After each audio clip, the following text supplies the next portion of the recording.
द्वारा उत्तर प्राप्त हुआ है उसमें महोदय समान कार्य समान वेतन की चर्चा कर दी गई है, जबकि मैं समान कार्य समान वेतन की मांग नहीं कर रहा। मैं तो कह रहा हूं जो कि जब सरकार ने राज्य कर्मी बनाया तो राज्य कर्मियों के समान सारी सुविधाएं दी, लेकिन वेतन बनावटी दे दिया, कृत्रिम वेतन दे दिया। और आज कुछ देर पहले आप भी महोदय देख रहे होंगे बैठ करके वेतन संरक्षण, वेतन विसंगति, वेतन निर्धारण आदि की बात चल रही है। और अभी स्थिति ये है, जब तक इनको राज्य कर्मियों के समान जो फिटमेंट मैट्रिक्स होता है उसमें नहीं डाला जाएगा, आज 8वें वेतनमान की सुगबुगाहट हो रही है लागू करने की, और 7वां वेतनमान भी इन शिक्षकों को नहीं मिल रहा है। समान कार्य समान वेतन अलग चीज है। मेरी जो मांग है उसमें मंत्री महोदय ये है, अगर उनको राज्य कर्मी वाले फिटमेंट मैट्रिक्स में दे ही दीजिएगा, जब प्रोन्नति आप दे रहे हैं दीजिएगा ही, एमएसपी के बारे में आप कह रहे हैं कीजिएगा ही, तो उनको अगर उस मैट्रिक्स में उस वेतन संरचना में डाल दीजिएगा, कभी कोई वेतन विसंगति नहीं होगी और सदा के लिए ये विवाद जो है खत्म हो जाएगा। और ये विभाग अगर करेगी तो मुझे लगता है गुणवत्तापूर्ण शिक्षा कायम करने में बिहार देश के सबसे अव्वल राज्य में गिना जाएगा। अभी यही कमी है कि शिक्षक गुणवत्तापूर्ण शिक्षा नहीं दे पा रहे हैं। माननीय मंत्री, पढ़े लिखे की बात हो रही है, सुनील बाबू थोड़ा सा अनुसरण कीजिए। माननीय सभापति महोदय, जिन्होंने बात की है उस पर हम लोग विचार कर लेंगे, और इस पर निश्चित रूप से अभी तक माननीय सदस्य को हम बताना चाहेंगे कि विशिष्ट शिक्षकों का भी जो वेतन विसंगति था, लाखों में संख्या थी, उसको भी हम लोगों ने दूर किया है, ऐसी बात नहीं है। तो इस तरह के इसको सहानुभूतिपूर्वक देखते हुए कि इसमें फाइनेंस का क्या व्यू है, उसको हम लोग देख कर निर्णय लेंगे। ठीक। विसंगति के बारे में एक जानकारी देना चाहते हैं। प्रधान अध्यापक और शिक्षक का एक ही वेतन हो गया है। कहा माननीय मंत्री जी ने कहा कि विचार उस पर करेंगे, निश्चित रूप से वो जल्दी करना चाहिए। ठीक। मेरा यही आग्रह है आपके माध्यम से, जो कि विभाग वो जल्दी से जल्दी करे ताकि आप करके शिक्षक अपनी सर्वश्रेष्ठ दे सके। ठीक है। माननीय सदस्य डॉक्टर मदन मोहन झा एवं अध्यक्ष महोदय, राज्य के सरकारी विभागों में राज्य कर्मियों को अपने पद के अनुसार उसे 7वें वेतन आयोग के तहत मूल वेतन के साथ ग्रेड पे दिया जा रहा है और लेवल भी निर्धारित है, जबकि बीपीएससी टीआर1, बीपीएससी पीआर2, बीपीएससी टीआर3 द्वारा चयनित अध्यापक एवं सक्षमता पास विशिष्ट शिक्षकों को का ना ही ग्रेड पे निर्धारित किया गया है और ना ही लेवल तय किया गया है। सिर्फ नियोजन के तहत वर्ग 1 से 5 के अध्यापकों को एवं विशिष्ट शिक्षकों को 25,000, वर्ग 6 से 8 के अध्यापक को 28,000, वर्ग 9 से 10 के अध्यापक एवं विशिष्ट शिक्षकों को 31,000, वर्ग 11 से 12 के अध्यापक एवं विशिष्ट शिक्षकों को 32,000 रुपया मूल वेतन दिया जा रहा है, जो 7वें वेतन आयोग से बिल्कुल अलग है, जिसके कारण भविष्य में अध्यापक एवं विशिष्ट अध्यापकों को 8वें वेतन आयोग के लाभ से वंचित रहना पड़ सकता है, जबकि उक्त शिक्षकों को भी राज्य कर्मी का दर्जा प्राप्त है। अतः उक्त शिक्षकों के हित में पद के अनुसार शिक्षकों को ग्रेड पे तथा लेवल निर्धारित करने हेतु हम सदन के माध्यम से सरकार का ध्यान आकृष्ट कराते हैं। माननीय मंत्री शिक्षा विभाग। अध्यक्ष महोदय, वस्तु स्थिति यह है कि पंचायती राज संस्थाओं एवं नगर निकाय संस्थाओं द्वारा नियुक्त शिक्षकों को समान कार्य के बदले समान वेतन देने से संबंधित माननीय सर्वोच्च न्यायालय में दायर SLP-C संख्या 20/2018 बिहार सरकार एवं अन्य बनाम बिहार माध्यमिक शिक्षक संघर्ष समिति एवं अन्य के साथ दिनांक 10/5/2019 को पारित आदेश, जिसमें माननीय उच्च न्यायालय के द्वारा समान कार्य के बदले समान वेतन देने हेतु पारित आदेश को निरस्त कर दिया गया है। राज्य सरकार पंचायती राज संस्थाओं एवं नगर निकाय संस्थाओं द्वारा नियुक्त शिक्षकों को बेहतर वेतन एवं सेवा शर्त हेतुकृत संकल्पित रही है। राज्य सरकार ने सहानुभूतिपूर्वक इन शिक्षकों को 1/9/2020 से EPF योजना, जिसमें राज्य सरकार के द्वारा लगभग 5% अंशदान दिया गया है, से आच्छादित करते हुए दिनांक 1/4/2021 से 15% का वेतन वृद्धि किया गया। पुनः राज्य सरकार द्वारा स्थानीय निकाय शिक्षकों को बेहतर सेवा शर्त एवं वेतन प्राप्त हो के परिप्रेक्ष्य में बिहार विद्यालय विशिष्ट शिक्षा नियमावली 2023 अधिसूचित किया गया। नए शिक्षकों के नियुक्ति हेतु बिहार राज्य विद्यालय अध्यापक नियुक्ति, स्थानांतरण, अनुशासनिक कार्रवाई एवं सेवा शर्त नियमावली 2023 अधिसूचित किया गया। सरकार द्वारा इन दोनों नियमावली से नया पद सृजित किया गया। यह पद 7वें वेतन आयोग लागू होने के बाद सृजित किए गए हैं, इसलिए यह पद 7वें वेतन आयोग द्वारा निर्धारित पदों में सम्मिलित नहीं है।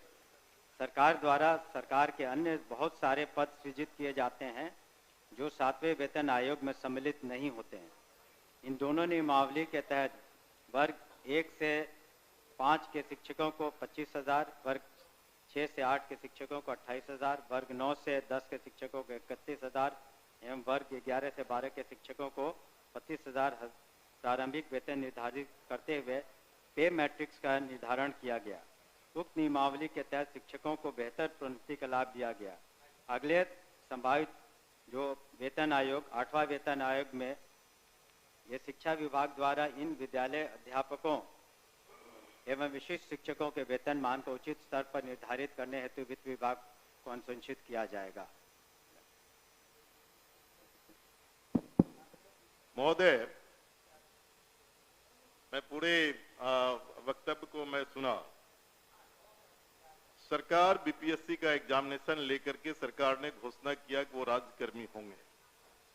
दूसरी बात की सरकार ने ही घोषणा किया कि सक्षमता परीक्षा पास जो कर जाएंगे शिक्षक वो राज्यकर्मी होंगे। तो जब राज्यकर्मी होंगे तब फिर क्या औचित्य है कि आप उसको 7वें वेतन के लाभ से अलग रखेंगे, उस श्रेणी में नहीं रखेंगे? क्यों उसको राज्यकर्मी का दर्जा देते हुए और राज्यकर्मी की घोषणा करते हुए उस लाभ से सरकार क्यों वंचित रखना चाहती है, ये मैं जानना चाहता हूं। माननीय मंत्री। अध्यक्ष महोदय, इसमें जो विचार विमर्श किया गया वित्त विभाग से, ऐसी बात नहीं है कि सहानुभूति तो पूरी रखी गई। एक और आंकड़ा मैं पढ़ना चाहूँगा सदन के सामने। वर्ष 2003 में जो नियुक्त प्रशिक्षित शिक्षा मित्र थे, प्रारंभ में उनका नियत वेतन प्रति माह था 1,500, जो वर्तमान सकल वेतन प्रति माह हो गया 31,340। वर्ष 2006 में नियुक्त पंचायत प्रखंड नगर शिक्षक थे 5,000, उनका वर्तमान सकल वेतन प्रति माह हो गया 29,410। वर्ष 2010 में नियुक्त पंचायत प्रखंड नगर शिक्षक 7,000 था वेतनमान, तो उनका हो गया आज के दिन में 29,410। वर्ष 2013 में नियुक्त पंचायत प्रखंड नगर शिक्षक 10,000 थे, उनका आज के दिन में 29,410 सकल वेतन प्रति माह हुआ। ये वित्त विभाग की सोच थी कि इनका 7वें वेतन आयोग से आच्छादित नहीं होंगे और इनके लिए अलग से उन्होंने एक पे मैट्रिक्स बनाई। लेकिन साथ ही हमने ये भी कहा कि भविष्य में जब 8th पे कमीशन लागू होगा तो उसमें फिटमेंट कमेटी बैठती और फिटमेंट कमेटी जिस श्रेणी में ये फिट करेंगे उसमें उनको आच्छादित करेंगे। धन्यवाद महोदय। जो सरकार के द्वारा वक्तव्य फिर दोबारा दिया गया, ये पुरानी बात को दोहराई गई कि जब नियोजन इकाई कई नियोजन इकाई थी, आपने 23 में उस तमाम नियोजन इकाई को भंग कर दिया। अब जिला स्तर पर नियोजन इकाई आपने गठित कर दिया, जितने जिला है उतने ही नियोजन इकाई है। और आपने आपके फैसले से सरकार ने फैसला लिया कि अब तमाम जो पहली प्रक्रिया थी उसको हम समाप्त करते हैं और बीपीएससी से एग्जामिनेशन लेकर के हम शिक्षक को बहाल करेंगे और वो राज्यकर्मी होंगे। दूसरा, कि सरकार से हम लोग बात कर रहे थे कि जो पुराने तरीके से पंचायत से, प्रखंड से, जिला परिषद से जिन शिक्षकों को नियोजित किया गया उनको आप सरकारी कर्मी घोषित कीजिए। सरकार ने एक फैसला लिया, सक्षमता परीक्षा जो पास करेगा वो सरकारी कर्मी होंगे। तो सवाल उठता है कि सरकारी कर्मी वो सिर्फ स्कूल में नहीं पढ़ाते हैं, उनसे आप चुनाव में बूथ पर भेजते हैं, उनसे आप जो है सो बीएलओ बनाते हैं, उनको कई तरह का सवाल करते हैं। जब वो सरकारी कर्मी आपने घोषित किया है, तब सरकारी कर्मी के बराबर उसके समकक्ष 7वां वेतन क्यों नहीं देना चाहती है, ये हम जानना चाहते हैं। तो नहीं, उनका कहना है कि वो पुराना जो बताया 4000 था, 2000 था, 3000 था। दूसरी बार खड़े होकर बोले तो नहीं सर मैं अध्यक्ष महोदय, जब ये पूरा मामला वित्त विभाग में गया, वित्त विभाग इसमें सारी निर्णय लेता है। पे मैट्रिक्स उन्होंने नया किया और कहा कि ये 7वें वेतन आयोग से आच्छादित नहीं होंगे। और दूसरी बात ये भी है, हम इस बात को स्वीकार कर रहे हैं कि भविष्य में जब 8th पे कमीशन का इन्होंने बात उठाई है, तो जब भी पे कमीशन केंद्र सरकार के द्वारा जब वो लागू होता है, तो यहाँ बिहार में भी फिटमेंट कमेटी बैठती है और फिटमेंट कमेटी के अनुसार उस वक्त इसमें जिसमें करेंगे हम लोग अनुशंसा करेंगे। लेकिन अंतोगत्वा इन सभी मामलों में वित्त विभाग अपने वित्तीय प्रबंधन के तहत ही अंतिम फैसला देता है, जिसको सभी को स्वीकार करना पड़ता है। धन्यवाद। हो गया आपका। नहीं सर ठीक है, वो लोग पूछेंगे, लेकिन मेरा सबमिशन है सर, सप्लीमेंट्री मेरा ये है कि वित्त विभाग से सारी प्रक्रिया को पूरा करते हुए तब आपने बीपीएससी का एग्जामिनेशन लिया और तब आपने राज्यकर्मी का दर्जा दिया। तो साथ में वहीं घूम फिर के आ रहे हैं आप। साथ में वेतन का आप लाभ उसे क्यों नहीं देना चाहते, ये सरकार एक लास्ट करते हैं सर। एक ही बात तो बोल रहे, बोलिए अध्यक्ष।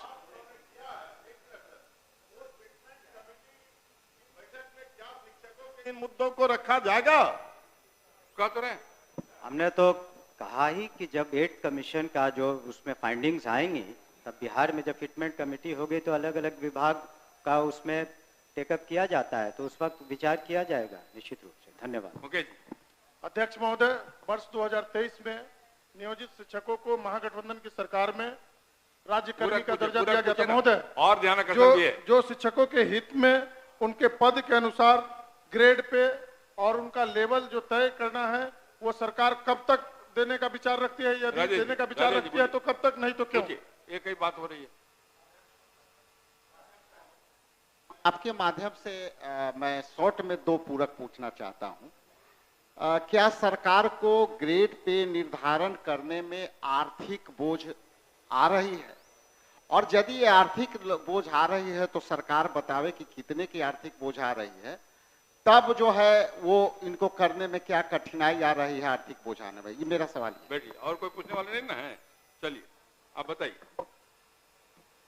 महोदय, ये तो जब ऐसे मामले वित्त विभाग में जाते हैं तो नीति निर्धारण और सारी समीक्षा वित्त विभाग करती है, तो वित्त विभाग का निर्णय सभी को मान्य होता है और इस पर क्या आंतरिक जो वित्तीय बोझ रहेगा, सभी चीज़ों का कैलकुलेशन उन्होंने किया होगा, तभी इस तरह का उन्होंने इस निर्णय पर पहुंचे जिसके बारे में हमने सदन को अवगत किया है। अध्यक्ष अपनी सूचना को पढ़े। अध्यक्ष बैठी हो गया नहीं? अरे 3 बार जवाब दिया, 3 बार वही सवाल खड़ा किया जो आप पढ़िए अभी केसरी जी।